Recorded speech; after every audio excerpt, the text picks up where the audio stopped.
சோழனும் நிலாவும் நிலாவோட ரூம்ல தூங்கினதுக்கு அப்புறமா மறுநாள் காலையில அவங்க ரூம்ல தூங்கிக்கிட்டு இருந்து எழுந்திருச்ச சேரன் பக்கத்துல படுத்திருக்க பல்லவனையும் பாண்டியனையும் தட்டி எழுப்புறாரு. டேய் பாண்டியா, பல்லவா, என்னடா இன்னும் சோழனையும் நிலாவையும் காணோம் அப்படின்னு கேட்குறாரு. அதே சமயம் கண்ணை கசக்கிக்கிட்டே எழுந்திருக்கிற பல்லவன், அண்ணே டைம் என்னன்னே ஆச்சு அப்படின்னு கேட்க, உடனே டேய் டைம் 8 ஆச்சுடா, நானே என்னைக்கும் இல்லாம ரொம்ப அசதியில இன்னைக்கு தூங்கிட்டேன், எங்கடா போனா இந்த சோழன் அப்படின்னு சொல்லிட்டு போனை எடுத்து பார்க்க, சோழன் 4-5 வாட்டி மிட் நைட்ல 1 மணிக்கு கால் பண்ணி இருக்கிறத யாருமே பார்க்கல அப்படிங்கிற தன்னோட தப்பை புரிஞ்சுக்கிட்டு, அண்ணன் எல்லாம் கால் பண்ணியிருக்குன்னு நாம தான் பார்க்கல அப்படின்னு சொல்லிக்கிட்டு இருக்க, உடனே சரி நிலாவுக்கு கால் பண்ணி பார்ப்போம் அப்படின்னு நிலாவுக்கு கால் பண்ண, ரூம்ல நிலா மேல கால் போட்டு தூக்கத்துல சோழனும் தூங்கிக்கிட்டு இருக்க, போன் அடிக்கிறத பார்த்த உடனே நிலாவும் எழுந்திருச்சு. ஐயோ என்ன நம்ம ரொம்ப தூங்கிட்டோமோ அப்படின்னு பார்த்துக்கிட்டு, சோழன் எழுந்திரிங்க சோழன் அப்படின்னு சொல்லிட்டு எழுப்புறாங்க. காலை தூக்கி அந்த பக்கமாக போட்டுட்டு அண்ணே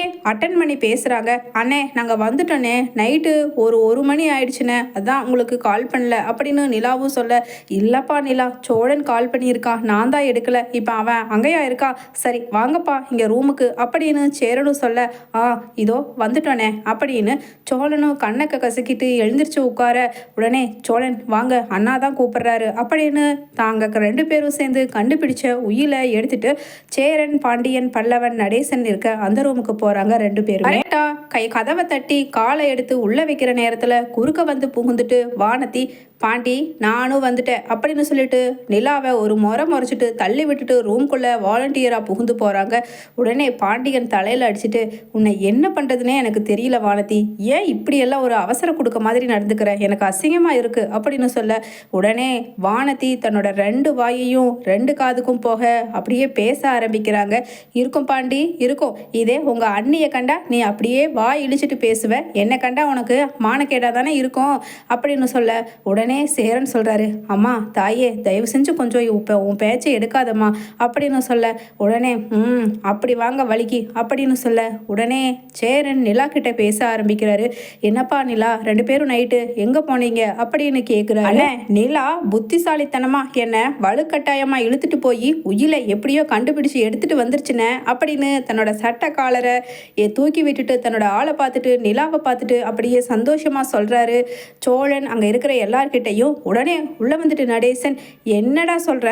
எனது காணாம போன உயிலை நிலா புள்ள கண்டுபிடிச்சிடுச்சா அப்படின்னு சொல்ல, உடனே சேரன் சொல்றாரு, எனக்கு அப்பவே தெரியும்பா நீ ஒரு புத்திசாலி, கண்டிப்பா இந்த வீட்டுக்காக நீ எதையும் துணிஞ்சு கண்டிப்பா அதை சீக்கிரமா கண்டுபிடிச்சிடுவேன்னு, ஆனா இப்படி 2 நாளுக்குள்ள எப்படி கண்டுபிடிச்சேன்னு எனக்கே ஆச்சரியமா இருக்குப்பா, ரொம்ப ரொம்ப சந்தோஷம், நம்ம குலதெய்வம் ஐயனார் நம்மளை கைவிட மாட்டாருங்கிறதும் எனக்கு நம்பிக்கை இருந்துட்டே இருந்துச்சுப்பா அப்படின்னு சொல்லிட்டு சொல்றாரு சேரன். உடனே நிலா சொல்கிறாங்க, அண்ணே ஆமாண்ணே ஆமாம், நீங்கள் சொல்கிறது 100% கரெக்டு, என்னதான் நம்ம எஃபர்ட் போட்டாலும் அந்த ஐயனார் சாமி துணையால் தான் நமக்கு அந்த வீடு நம்ம கைக்கு வரப்போகுது, இதோ அதுக்கான உயில் அப்படின்னு சொல்லிட்டு காண்பிக்க, உடனே நடேசன், ஆட இதுதான் உயிலா, இது எங்கள் அப்பன் அப்போவே என்கிட்ட கொடுத்தாரு பத்திரமா வைக்க சொல்லி, அந்த கழுதையை நான் தான் எங்கேயோ தூக்கி கிடப்பில் போட்டுட்டேன் போல, இதுதான் உயில்னு தெரிஞ்சிருந்தா நான் யோசிச்சுனாலும் சொல்லியிருப்பேன் அப்படின்னு சொல்ல, நிலா சிரிச்சுக்கிட்டு, இதுதான் உங்களோட இன்னசென்ஸேன்னு சொல்கிறது அங்கிள், ஏன்னா உயிரை கூட எவ்வளோ ஒரு பத்திரமா வச்சுக்கணும், அது எவ்வளவு முக்கியம்னு கூட தெரியாமல் நீங்கள் எவ்வளவு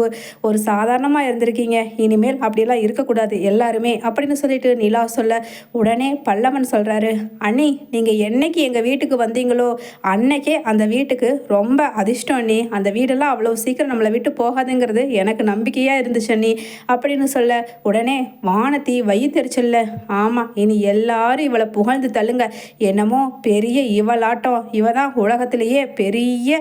புத்திசாலிங்கிற மாதிரி எல்லாருமே பட்டம் கொடுங்க, ஆஸ்கர் அவார்டு வேணா கிடைச்சாலும் கூட வாங்கி கொடுத்துருப்பீங்க போல, ஏண்டா பாண்டி அப்படின்னு பக்கத்தில் நிற்கிற பாண்டியன் கிட்ட காதுக்குள்ள கிசுகிசுப்பா பேசுறாங்க. அதே சமயம் வாங்க பாண்டியனோ, வானதி நீ தயவு செஞ்சு உன்னோட திருவாயை கொஞ்சம் மூடிக்கிட்டு இருன்னு அப்பவே நான் சொல்லிட்டேன், உன்னை யாரு காலங்காத்தால் இங்கே வம்பிழுக்கிறதுக்குனே வர சொன்னா, இப்போ எவ்வளவு சந்தோஷமா இருக்கு, அந்த உயில் கிடைக்கலன்னா நாங்கள் என்ன இருப்போம்னு எங்களுக்கே தெரியாது வானதி, அன்னி முயற்சி எடுத்து தானே இதை கண்டுபிடிச்சாங்க, அப்புறம் எல்லாரும் புகழாமல் என்ன பண்ணணும்னு சொல்கிற அப்படின்னு கேட்க, உடனே அங்கே என்ன கிசுகிசுப்பு அப்படின்னு சோழன் கேட்குறாரு. உடனே என்ன இருந்தாலும் உங்கள் பொண்டாட்டியை நீங்கள் தூக்கி வச்சு தானே குடும்பத்தில் இருக்கிறவங்க எல்லார் முன்னாடியும் பேசிக்கிட்டு இருக்கீங்க,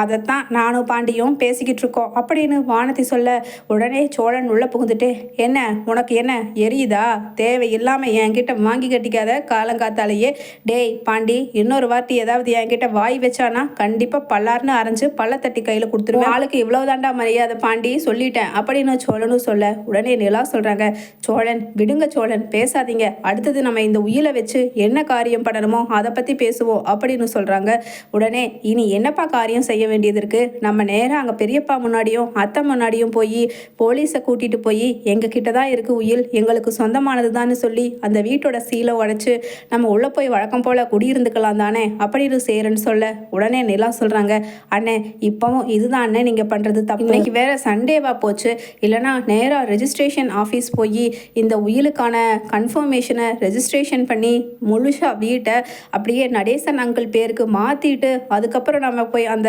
ஒரிஜினல் பட்டாவோட போய் காமிச்சோன்னா நிச்சயமாக அந்த வீடு நம்மளுதுன்னு சொல்லி போலீஸ் எந்த வார்த்தையும் பேசாமல் திறந்து விட்டுருவாங்க. அதே சமயம் நாம் போய் ஒன்றும் கஸ்தூரி ஆண்டிக்கிட்டையும் அந்த சண்முகம் பெரியப்பா கிட்டையும் சொல்லணுங்கிற அவசியமே கிடையாது, அவங்களே பார்த்து வயிறு எரிச்சுக்கிட்டு போய்கிட்டோம் அப்படின்னு நிலா சொல்ல, சரிப்பா இன்னைக்கு சண்டே, இன்னைக்கு பத்திரமா இந்த உயிரை வச்சிருப்பா, காலையில் ரெஜிஸ்ட்ரேஷன் ஆஃபீஸ் போய் அதுக்கப்புறம் இன்னைக்கு சண்டே போலீஸ்காரங்களுமே அவ்வளோக்கா ஸ்டேஷனில் இருக்க மாட்டாங்க, அதுக்கப்புறம் இன்னைக்கு ஏதோ மினிஸ்டர் வராருன்னு அவங்களுக்கு ரெய்டு டியூட்டி வேறு அதிகமாக இருக்குன்னு சொல்லி இங்கே அக்கம் பக்கத்தில் எல்லாருமே நோட்டீஸ் ஒட்டியிருக்கிறத நான் பார்த்தேன்ப்பா, அதனால் நாளைக்கு போய் பார்த்துக்கலாம்ப்பா, உயிரை பத்திரமா வெயி அப்படின்னு சொல்ல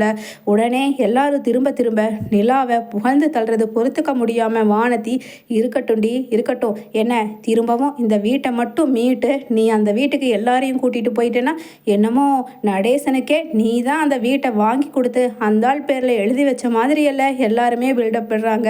அப்படின்னு சொல்லிட்டு நினச்சிக்கிட்டு இருக்க உடனே நடேசன் சொல்கிறாரு, டே சேரா பல்லவா பாண்டியா, எல்லாருக்கும் நான் ஒரு முக்கியமான முடிவு சொல்கிறேன்டா, அந்த வீட்டோட உரிமையை நான் நிலாவுக்கு எழுதி கொடுக்குறேன்டா அப்படின்னு சொல்லிட்டு சொல்ல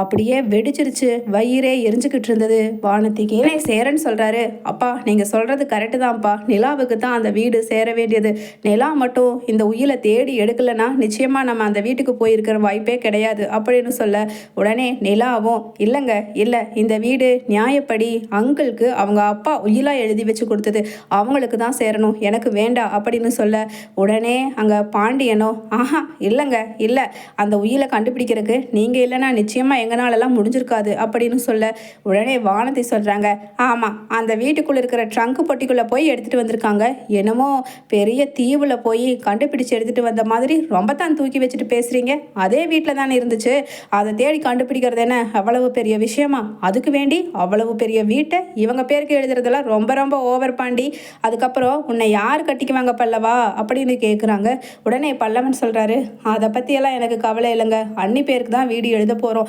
எனக்கும் பரிபூர்ண சம்மதனே அப்படின்னு பல்லவனும் சொல்ல உடனே சோழனும், ஆமாங்க அப்பா சொல்கிறது தான் கரெக்டு, உங்களுக்கு தான் அந்த வீடு சேரணும் அப்படின்னு சொல்ல உடனே அன்னைக்கு நைட்டு வானதி எப்படியாவது அந்த உயிலை எடுத்துகிட்டு போய் கிழிச்சு நம்ம யாருக்கும் தெரியாமல் வீசிடணும், நாளைக்கு ரெஜிஸ்ட்ரேஷன் ஆஃபீஸ்க்கு அந்த உயில் போகவே கூடாதுன்னு பக்காவாக பிளான் போட்டுட்டு திருடுறதுக்காக ஈவினிங் வந்த வானதி கொஞ்சமாக ஜாலியாக பேசுகிற மாதிரி பாண்டிக்கிட்ட பேசிட்டு உயிலை திருடிக்கிட்டு போயிடுறாங்க. அதே சமயம் சோழன் கண்டுபிடிச்சு அடிக்கிறாரு.